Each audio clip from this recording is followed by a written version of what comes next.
AI is rising fast as a revenue driver, but are MSPs building real capability or just chasing the hype? We'll dig into the data with GTIA's Carolyn in April and talk cyber threats, identity driven defense, and staying ahead of adversaries with MacKenzie Brown from Blackpoint Cyber. Plus, what's fueling profit in 2025 and why product sales aren't dead yet. Welcome to the Business of Tech Lounge, the live version of the Business of Tech podcast. It's Wednesday, March 26, 2025, and I'm Dave Sobel. We'll be taking questions and comments throughout the show, so make sure to put them in chat. If you have a question, we will happily respond to it. Now, I want to thank Sales Builder, our Patreon sponsor, whose support makes this show possible. Focus on your IT sales workflow with the power of automation and visit them at salesbuilder.com. That's BUILDR.com. A reminder, I am keeping an eye on the chat. Throw something in and we will answer those questions in real time. Now, Carolyn April is the Vice President of Research and Market Intelligence at the Global Technology Industry Association. Initiatives on business trends within the technology ecosystem.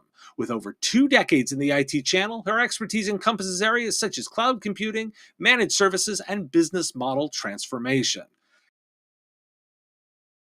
Hello, I'm so happy to be here. It's been maybe a year, maybe a little longer. It has been. I thought you came out in Q4, but it's been a little bit of time since. And you've got exciting data, so I'm looking forward to diving into that. I sure do, yes. MacKenzie Brown is the Vice President of the Adversary Pursuit Group at Blackpoint Cyber, where she leads efforts to enhance security strategies and empower managed services providers. With a background in incident response and organizational security maturity, she's previously served as Microsoft's detection and response team, managing global scale incidents and guiding organizations in improving their security postures. MacKenzie, welcome to the live show. Happy to be here. Very exciting. Good way to spend a Wednesday. It really is. You've been on the show on an interview, but this is your first time joining us for live mixing it up. I know, no pressure. None at all. Well, this is a great time to come because Carolyn comes bearing data, which is always like the most fun way to start things out. And Carolyn, I want to start because I dug into the report, and I know it's available at GTIA's website if people are interested in diving into it. But I wanted to start first with some of the AI's emergence as a revenue driver. Because in the report, I noted that 53% are expecting significant AI revenue this year, up from 32% last year, and 66% are intending to sell services and products. And what do you attribute that dramatic jump in AI revenue expectations to being? Like, are people building real capabilities, or are they just exploring hype? Well, I think it may be a little both, and it also depends on the company themselves. We are in a hype cycle, the way you would see with any kind of groundbreaking or newly innovative type of technology. I'd argue that AI is pretty superlative in that department. But if you think about when the channel really started paying attention to AI, it's almost when the rest of us, people out there, lay people, did as well. When ChatGPT sort of broke on the scene in early 2023, that's when this became a thing, despite the fact that we know machine learning and forms of AI have been around, but the generative AI focus really hit a couple of years ago. And we started asking about it then in our studies. And clearly, the first year we asked about it, AI for the channel was not much of a thing at all. Yet some channel companies were experimenting with it in-house. Very few were selling any kind of product that was AI based or doing any kind of services work around AI. It really was something that they were playing with in the sandbox. Last year or the year after that, a little bit different. We saw more companies using it in-house and use it not just as an experimentation way, but actually applying it to real tasks within their organization. If they were an MSP, they might be using an AI tool to help them, with things like patch management, things like customer service, so chatbots, that kind of thing, dealing with customers. There was more actual application of the technology. Still not too many selling, but an increase. This year, I think we've turned that corner where at least those channel firms that are kind of out front with this are seeing real revenue possibility, and they are starting to find ways to monetize this technology, whether that comes in the form of selling some sort of AI-enabled product, whether they are like a big 365 providers, in which case they would be getting very involved with Copilot for some of their customers. and in other ways that they may be getting involved in AI. But that jump is the real deal. We did see, an almost double-digit jump in the number of companies that say that they think that they're going to see significant revenue increases in the year ahead. So I don't want to write it all off to hype, because I think there's definitely some reality based in there. And we do have some data we can talk about later about what specifically some channel firms say they're doing on the revenue side with AI. But I'm going to say that there's definitely some there. Okay. Now, MacKenzie, I actually want to parallel this, because if the numbers are jumping on providers selling it to customers, I have an expectation that adversaries are doing exactly the same thing on the other side. But I don't have data and research. I suspect you do. Can you tell me what's going on the opposite side of that? Like what our adversaries are doing with generative AI? Right. I think what we focused on a lot of last year was adversaries or threat actor groups honestly learning AI just the way we're learning it, but less from a actually, maybe from a business productivity stance, right? They're trying to improve their operational effectiveness. A lot of what threat actors were starting to play around, which is what we see, is advanced social engineering, more sophisticated phishing campaigns. That's a given, right? That's improving the linguistics, the urgency, the type of language that's being used. And of course, doing large scanning and discovery efforts of who their targets are going to be. And now what they're talking about a lot is not just they used the same way we use AI that can build out our operations from an infrastructure perspective and to improve some of our operations. They're using that as well. And I feel like they're going to advance a little bit more into understanding where the value of AI sits. So this is a lot where you hear about the learning models or LLM hijacking attempts of what type of data is sitting in AI. And without going down a full legal conversation of what's considered trademark or copyright in AI, the biggest question I get actually from some of our partners or clients is, hey, we're interested in implementing something like Copilot and starting to play around and leverage it. And the first response I typically give them is, well, do you have a data governance plan in place? Do you have some sort of identity monitoring? Have you looked at your access controls? There's a lot of security initiatives of, frankly, the basics that don't take place before partners or clients or organizations in any sense are trying to implement some sort of AI technology. And whether they're hosting that internally, their own learning model on their own infrastructure, or leveraging something like Copilot, they look over the fact that we are doing some data sprawl just the same way we do app sprawl. And if threat actors are able to get a foothold into an environment, that's valuable data that could be leveraged for them. So I think we're going to see a continuation of the ways that they leverage AI to build out these attack campaigns, to be able to code faster, perhaps create new versions or variants of malware to evade detection. They're really leveraging AI the same way we are operationally for productivity. But I do think that there's going to be a lot of existence of data that is very valuable. And if they could cross that boundary and get access to it, that's a big fear. Interesting. And it's funny because you talk about the data governance piece. That has been a recurring theme with every implementer that I talked to. Colin Graves, who was on last week on the live show, spoke about that in his interview. And I'll tease for listeners, I've just literally did an interview yesterday, which will drop, where we have exactly that same conversation. So Carolyn, talk to me a little bit about what's going on. When I dug into the data again, the top use cases were automation, content creation, and marketing. That's not quite as weighty as some of the conversations that other implementations are having when I see the leaders, nor either what McKenzie's talking about. Yeah, I mean, I think that the low hanging fruit, they're still out front for Okay. the vast majority of. Now, if you think about the channel, we're doing a study like this, we're going out to the broader channel. You're not slicing and dicing by the most forward thinking or progressive. This is the entire channel. So you've got a lot of small companies, so a lot of SMB size companies. You ran an MSP for a while. A lot of MSPs are very small in number. So they don't have a lot of resources to be that cutting edge with what they're doing with AI yet. However, so they are plucking at that low hanging fruit, and that makes a lot of sense. But if you look at the data, the percentage, it's a relatively balanced percentage of people doing that automation of tasks and the content generation, and the marketing and the sales type of uses for AI that seem like low hanging fruit, and those that are starting to incorporate AI as part of a service or piece of the portfolio that they offer. So, they're offering data services. That may be the umbrella of services that this particular channel company says it's offering to customers. And within data services, it's doing some AI work. So it's helping to work with customers to make sure if they're building a language model, a model for their AI, that they're putting the right data in, it's clean appropriately, it's accurate, all of the things that need to happen, it's secure. Uh, Similarly, we have channel companies that will identify the things they're doing with AI as part of their cybersecurity services. So it may not be that the channel is identifying a piece of their portfolio as AI services specifically, but they're incorporating AI now as a consideration in some of the services that they may already offer, like cybersecurity, data services, general consulting. That seems to be a big catch-all for what they're doing with AI.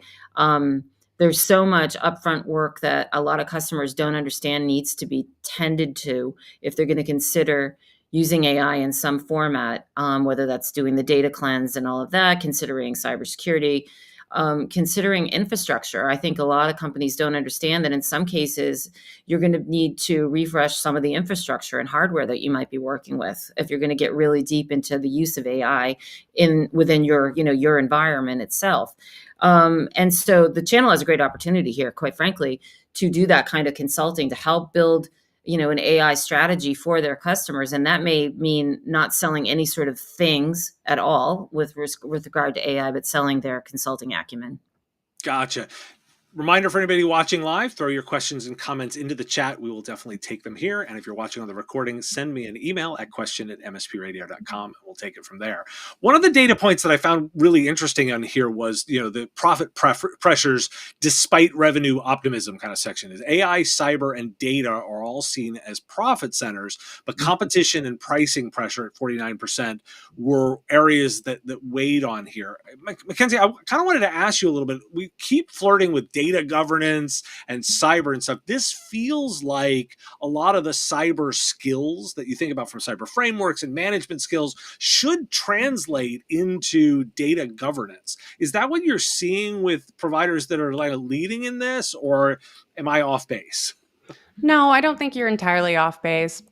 I do think that we have, in general, and I was reading through the report that was provided as well around this, is we have a shortage in talent, not necessarily workforce, but in talent of those that understand data governance and data security, as well as are understanding the business acumen that's required on the data service providing side of it, because you're balancing multiple things. I think you're balancing compliance requirements and regulatory needs that they're trying to meet, versus actual hands-on needs of understanding the data that they have, versus the actual service side of the house, where this is actually a good topic that got brought up in the news the other day, was an increase on tax services for data services and hosting. For a lot of vendors, that's going to be an increase, which means anyone that is utilizing those vendors is potentially also going to see an increase. So we look at all of these services, and then I do think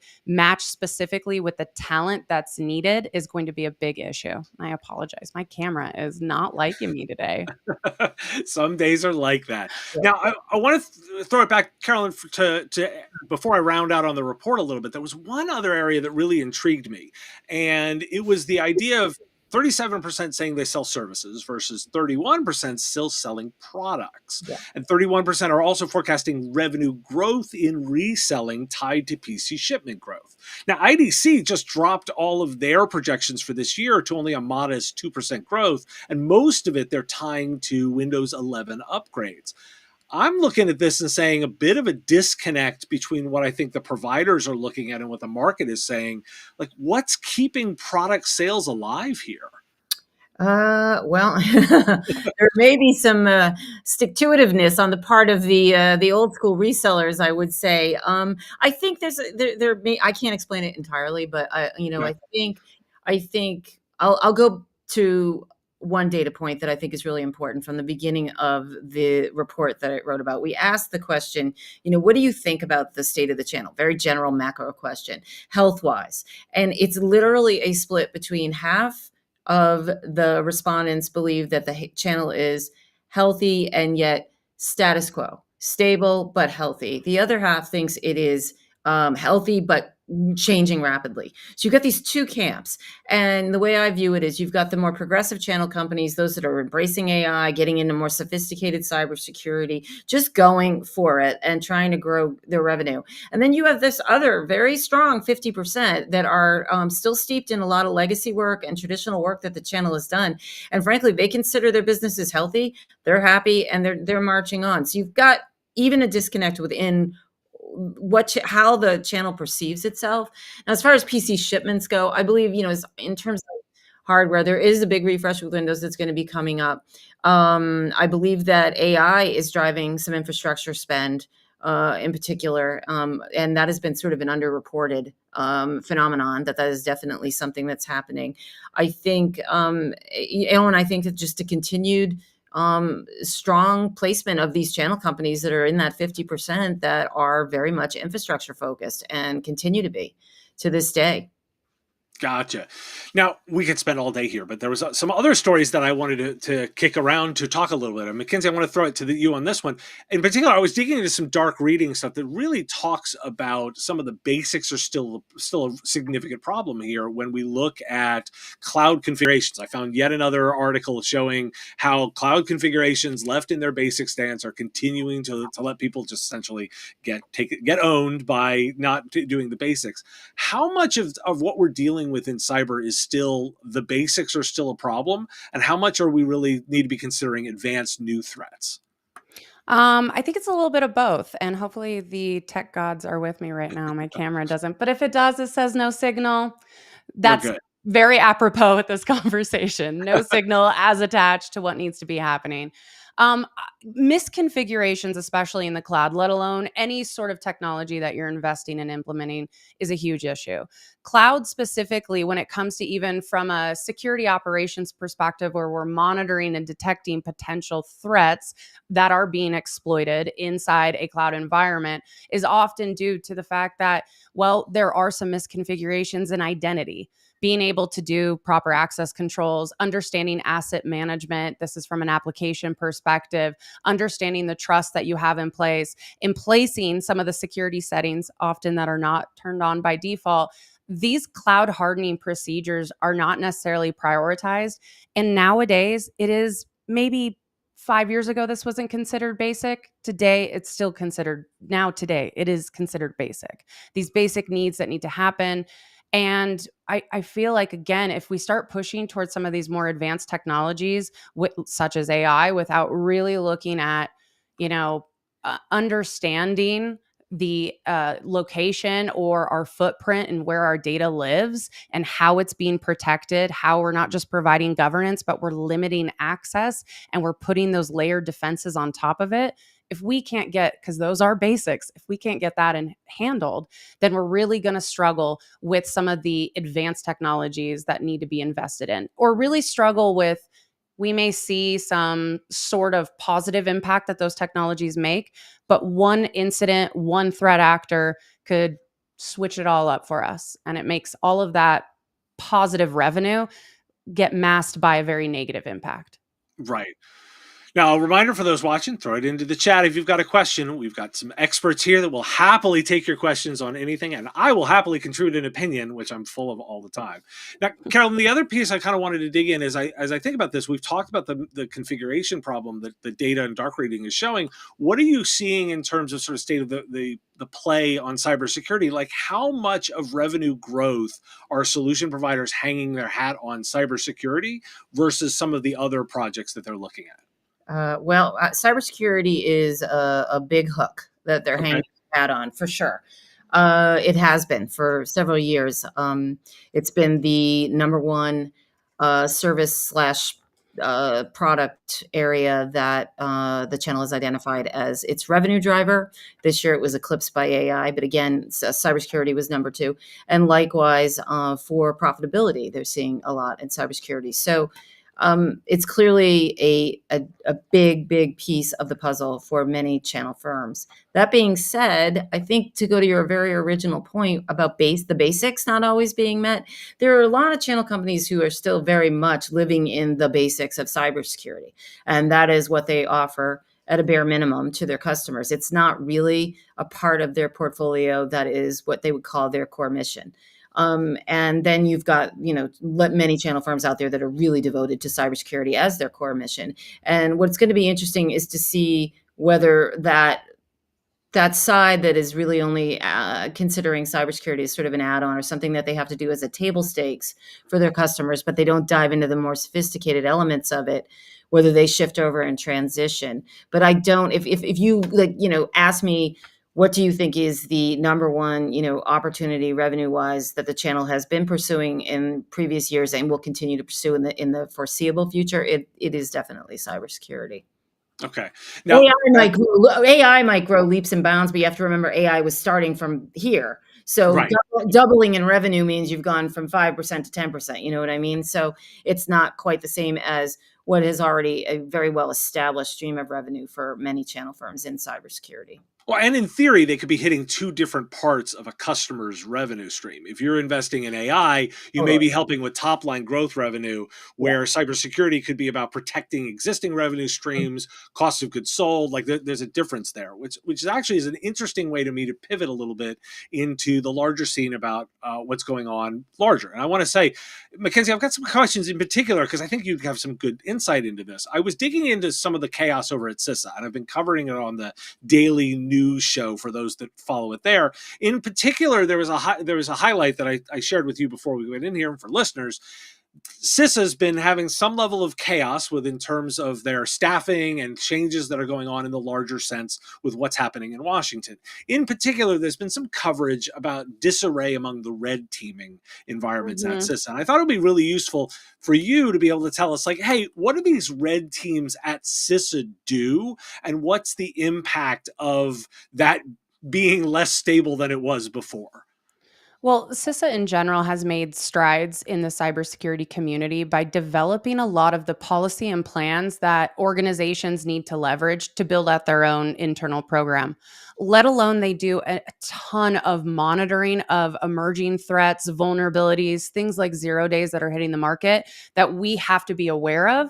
And this could go everything from supply chain attacks to individual vulnerabilities on well-known vendors that everyone is using, albeit Microsoft or otherwise. So it's incredibly important of the type of work that they're doing and continue to do. From a red teaming perspective, a lot of what these teams are doing are not necessarily red teaming from a national security perspective, other potential adversaries, but they're actually focusing on red teaming what our infrastructure looks like, providing services, much like what a lot of the branch forces do when they go out to individual states. For instance, in Idaho, we have a huge one out at Gowan Field where there's an entire red team that does essentially almost free work in a sense, pro bono, to a lot of critical infrastructure here. So having those red teamers come in and be able to actually test and fuzz against the attack surface of critical infrastructure of agencies that maybe need that support that haven't budgeted it is very important to have that expertise, because that's how they're able to identify perhaps areas that they have not even that they've overlooked that are considered a weakness or gap in their network. So this concern here is not just from the red teaming aspect, but anything that is hitting cybersecurity. What CISA has done has been incredible from a policy perspective, but cybersecurity as a whole needs more policies and regulation. We don't have enough already. We are fighting just to, let alone get our own budget for cybersecurity for these individual organizations, but actually say, hey, this is the bare minimum of what it costs to implement some of these security controls. We need more people. We need more talent and recruiting of workforce. We need more education out there to develop the next stage of workers and talent that are going to be recruited, let alone the expertise that it needs to work with people like managed service providers who, frankly, in my eyes, are critical infrastructure. They provide a lot of support to government agencies. And so we're overlooking also the impact that that has on small and medium business. So the CISA stuff is a little sensitive to me, of course, because anything cybersecurity policy is sensitive. It feels like we've made so many strides forward, and I just don't want to see us dropping backwards. So I guess I'll broaden then the conversation a little bit, because the other thing that we're all tracking, and is some recent of the discussions around the use of Signal for potentially classified information. In fact, just a bit ago, the Atlantic actually released the specific transcripts of the conversations the government officials were having online, and I want to actually have a little bit of a broader conversation here of your both thoughts on the level of concern and engagement that providers should have on the enforcement of some of these laws. The reason I think that this is a particularly interesting example is classified information is one of the few areas where we actually have laws versus just policies around them. Most organizations have cybersecurity policies, and it's kind of technically an HR violation if you break policy, as opposed to classified information, which actually is the area that we have laws around. And my premise, and I offered this in the show on Monday, is that I think anyone who sells cybersecurity should be intensely interested in the outcomes of this, because it talks to leadership's recognition of the importance of enforcement of policy. And that if Right. this position, if Yeah.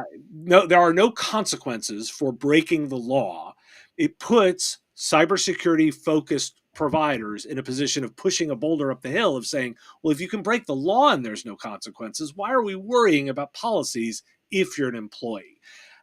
Am I on base here? Like, as you both think about it, particularly MacKenzie, you think about it from a cyber perspective. Carolyn, you're thinking about it from a general, solution provider health perspective. Am I on base, or is there another tact I should take to this? MacKenzie, I'll throw it to you as the cyber expert. I mean, I definitely think when it comes to, we saw a lot of the things in the news about WhatsApp not too long ago and some of the vulnerabilities that sit in these secure, quote unquote, communication channels. We're all leveraging it in many ways.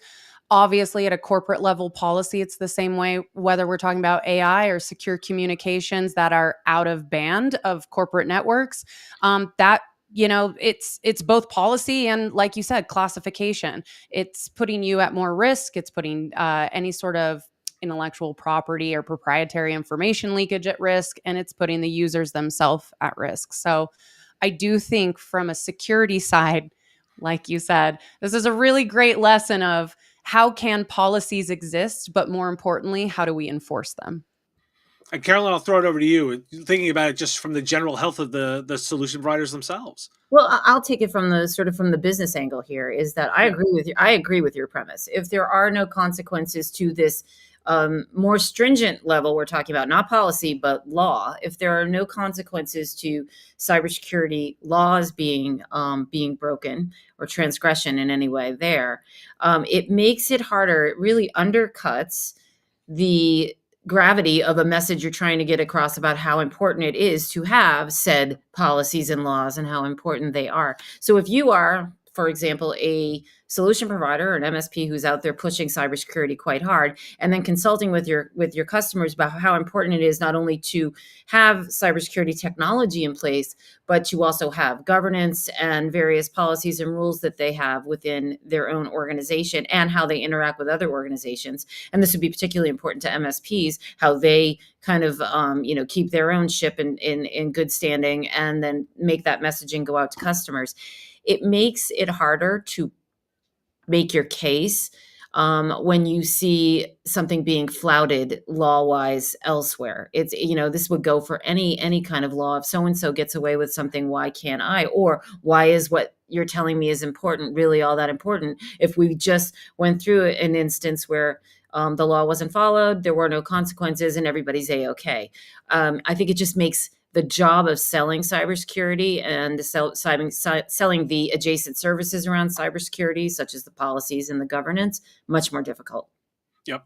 And I think that's why we all want to be keeping an eye on this story, is if we're in the business of selling cybersecurity, and I think we've all sort of agreed, like, hey, that's a big opportunity for MSPs. I think we want that to be taken seriously, and we want to make sure that our leaders, government, also take that so that it trickles into the business side of this. Yeah. We could go all day long, but I want to be respectful of everybody's time. MacKenzie, I'll start with you. If people are interested in getting in touch, having further conversations, what's the best way to do that? LinkedIn. That's always the best way for me, honestly, is LinkedIn. I feel like half of my business is going through that.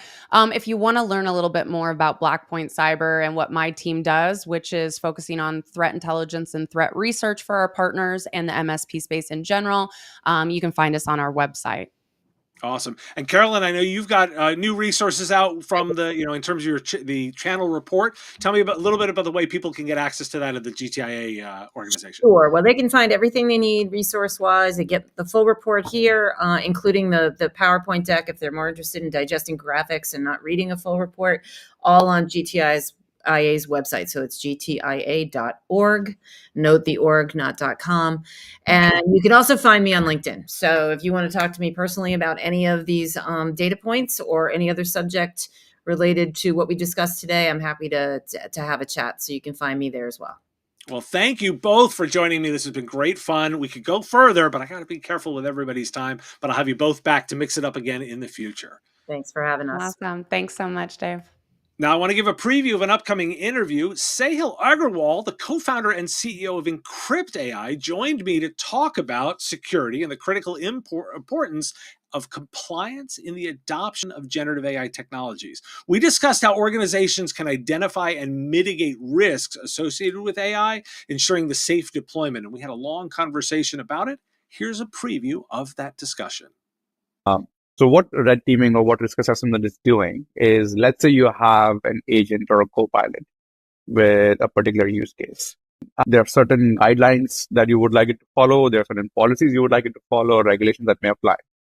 So what risk assessment is doing is in real time dynamically prompting your system and attacking it, simulating those attacks to see whether a system responds in an adversarial manner. So that's how the risk assessment is done. But what it's giving you is a detailed report of all the risks and vulnerabilities that exist. With that detailed data set, you can go ahead and refine the mitigation system itself so that your mitigation system is much more efficient rather than brute forcing a solution there. You can have a much more efficient and elegant system in terms of mitigation for generative application. My Patreon supporters already have this interview if you want to listen right now. It'll drop on the weekend on YouTube and the podcast feed. If you're interested, really do encourage you to listen. It was a fascinating discussion. Visit patreon.com/MSP Radio to learn more.